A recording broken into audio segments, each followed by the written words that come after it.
What's ही selling या फिर what is he selling, English के क्वेश्चन का मीनिंग क्या होता है और इसके जवाब में हम क्या कह सकते हैं इंग्लिश में, देखते हैं आज के इफेक्टनर के लर्निंग वीडियो ट्यूटोरियल में।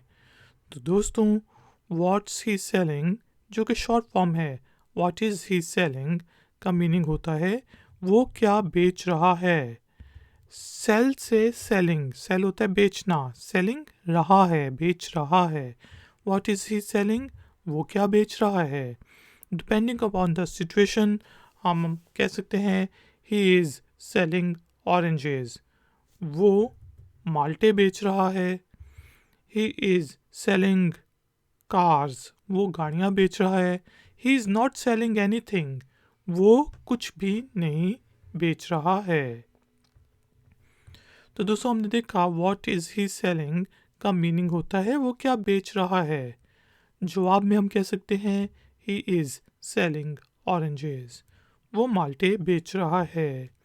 इफेक्टनर की ये वीडियो पसंद आई है तो लाइक का बटन ज़रूर प्रेस करें, वीडियो को शेयर करें और चैनल को सब्सक्राइब करें। मिलते हैं नेक्स्ट वीडियो ट्यूटोरियल में।